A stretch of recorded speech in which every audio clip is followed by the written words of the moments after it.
For 25 years, Vladimir Putin has survived by making himself indispensable. He built a system in which every person who mattered, every oligarch, every general, every intelligence chief, every minister, understood one thing with absolute clarity. Loyalty to Putin was the only guarantee of safety, wealth, and power. Step out of line and the consequences were severe. Stay loyal and you are protected. That unspoken contract, that tacit agreement between Putin and the Russian elite, is the foundation on which his entire regime rests. According to a leaked European intelligence assessment shared with CNN, the Financial Times, and published in full by the Russian investigative outlet Important Stories, that foundation is cracking. The report, assessed by a European intelligence agency and dated to early May 2026, states that since the beginning of March of this year, the Kremlin and Vladimir Putin himself have been in a state of high alert, concerned about potential leaks of sensitive information, and most critically, about the risk of a plot or coup attempt targeting the Russian president. But here's the detail that makes this assessment extraordinary. The threat Putin fears is not coming from Western intelligence agencies. It is not coming from Ukraine. It is not coming from opposition activists or foreign governments. It is coming from members of his own political elite. And he specifically fears they might use a drone to assassinate him.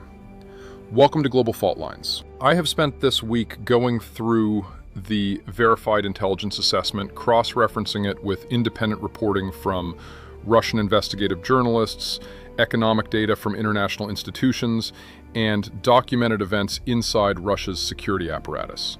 What emerges is a picture of a regime under internal strain that it has not experienced at any point in the past 25 years, and a set of structural pressures that are not going to ease on their own.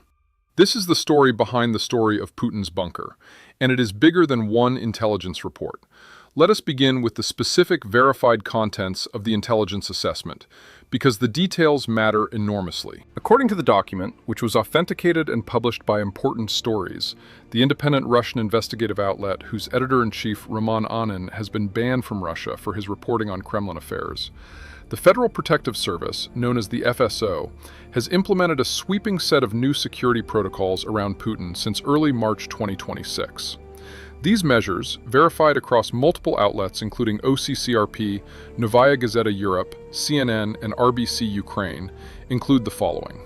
All visitors to the presidential administration now undergo 2 separate rounds of screening, including a full-body search conducted by FSO officers. Putin and his family have stopped visiting their known residential properties, the Moscow region residence and the Valdai retreat, entirely.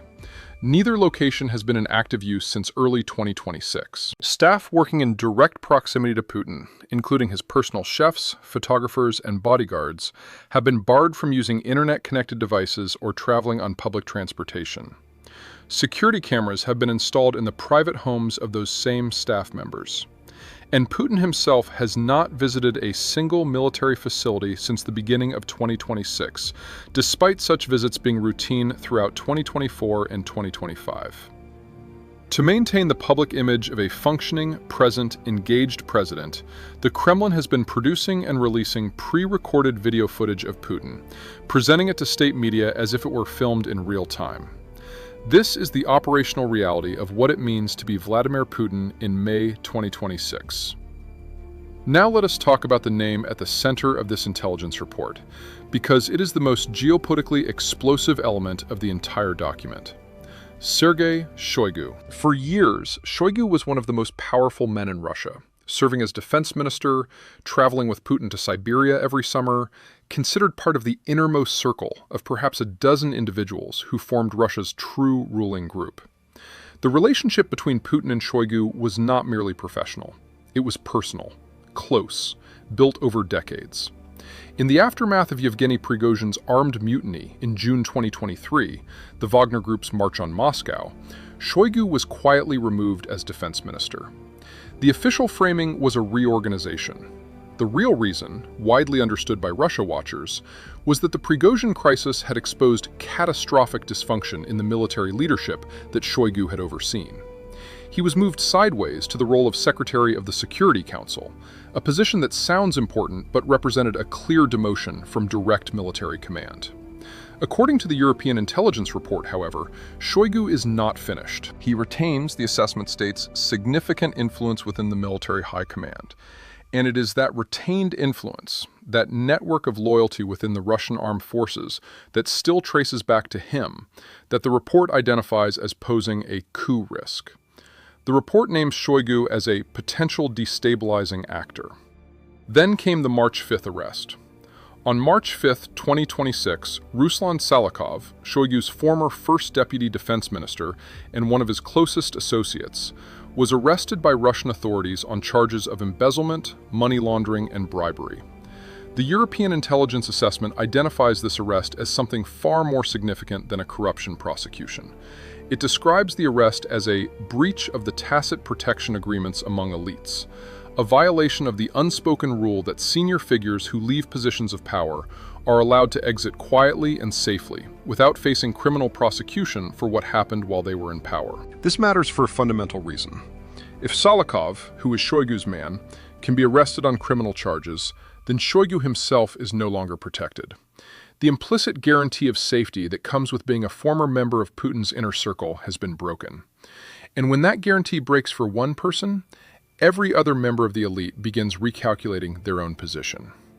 As Roman Anin, editor-in-chief of The Insider, one of Russia's leading investigative journalism outlets, told Deutsche Welle in an assessment that directly corroborates the intelligence report, what we are seeing is not simply a conflict between Putin and Shoigu. It is a broader breakdown of the consensus on which the entire Russian elite has operated for a quarter of a century. The main problem, Anin stated, is that there are no resources, no money, and no legitimacy in the continuation of this war. Let us examine what the intelligence report reveals about the security services, because this is where the situation becomes most structurally dangerous for Putin. The December 22, 2025 assassination of Lieutenant General Fanil Sarvarov, a senior Russian military officer killed in Moscow, was a watershed moment inside the Kremlin. Following Sarvarov's death, Chief of the General Staff Valery Gerasimov formally proposed to Putin that he convene a full meeting of the permanent members of the Security Council to discuss internal security. Putin declined. Instead, he held a narrower, restricted meeting on December 25th, the day after a second attack on Russian security personnel occurred at the same location where Sarvarov had been killed 48 hours earlier. The intelligence report describes a fierce confrontation at that meeting between Gerasimov and FSB Director Alexander Bortnikov, the heads of Russia's military intelligence and domestic security services, respectively, trading blame over the failure to prevent these attacks on Russian soil in Moscow against senior Russian military figures. This is not a minor bureaucratic dispute. When the heads of Russia's two most powerful security institutions are openly in conflict with each other, and when that conflict is documented in a European intelligence assessment that has been shared with CNN and the Financial Times, it tells you something fundamental about the internal cohesion of the Russian state.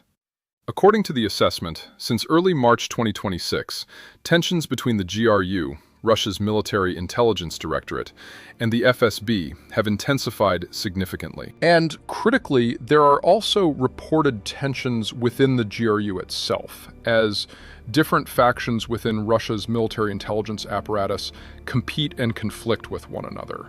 A Russian system in which the security services are fighting each other is a system in which no one can be entirely trusted, and in which the information reaching Putin about threats to his own position may itself be filtered, distorted, or weaponized by the people providing it. This is the operational environment in which Putin is now making decisions. Now let us look at the economic dimension, because the intelligence report and the economic data are inseparable. You cannot understand one without the other. For 25 years, Putin's political survival rested on a simple formula: provide rising living standards, project strength, and maintain the loyalty of the elite through access to state resources. That formula worked as long as the economic conditions supported it. Those conditions are now deteriorating in ways that have not been seen at any point during Putin's tenure. Sweden's Military Intelligence and Security Service, MUST, published an assessment in April 2026 concluding that Russia has been manipulating its official economic data to appear more resilient than it actually is. According to MUST's head, Thomas Nilsson, Russia's real inflation rate is closer to the key interest rate of 15% than to the Russian central bank's official figure of approximately 6%. Nielsen stated directly, "The Russian economy can only go on one of two scenarios: long-term recession or shock. In either case, it will continue on a downward trajectory towards financial disaster." The verified data from independent sources supports this assessment. Russia's National Wealth Fund, the sovereign wealth reserve accumulated from oil revenues over more than a decade, has declined from 9.7 trillion rubles as of March 2022 to 3.89 trillion rubles as of April 2026. A decline of more than 60% in 4 years. Russia has been spending down its emergency financial cushion to fund a war that was supposed to last 10 days. Russia's federal budget deficit for the first quarter of 2026 reached 4.6 trillion rubles, more than double the first quarter deficit of 2025. The IMF projects GDP growth of just 1% in 2026. The Moscow Times described the economic outlook for 2026 as a slide from managed cooling into outright stagnation. Even analysts close to the Russian state apparatus are now warning that the conditions could push the country into recession during 2026. Military and security spending now account for approximately 38% of the entire federal budget, a share last seen during the Soviet Union's Cold War era. Value-added tax has been raised from 20 to 22% since January 2026, meaning ordinary Russians are paying more for goods and services while receiving less in return in terms of public services and economic security. A Russian official, speaking anonymously to the Washington Post, put the internal mood in stark terms. The overall sentiment is, "That's enough already. You've been fighting for long enough.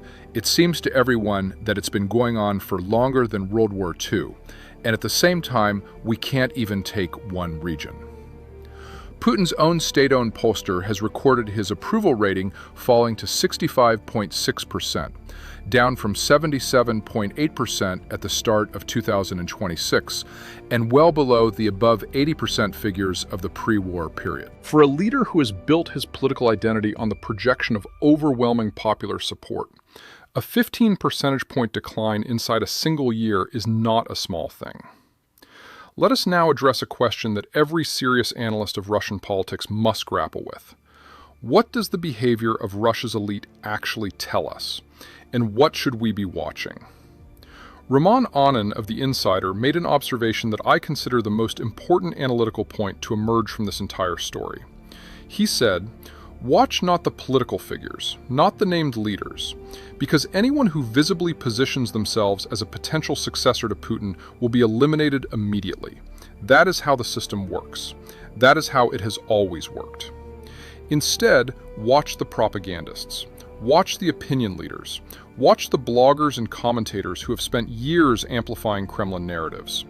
Because what we are seeing now, documented and growing, is that former pro-Kremlin voices, figures who built their entire public identity on support for Putin and the war, are beginning to criticize the war openly. They are criticizing economic failures openly. Some are beginning to question Putin himself, which for the entire period of his rule was simply not something that happened publicly without severe personal consequences. The fact that it is happening now, and that these individuals are not being arrested, not being silenced, not facing the kind of punishment that would have been automatic 2 years ago, is, in Anin's words, a sign of weakness of the system. It signals that the enforcement mechanism of Kremlin political control is beginning to lose its grip. The Prigozhin precedent matters here.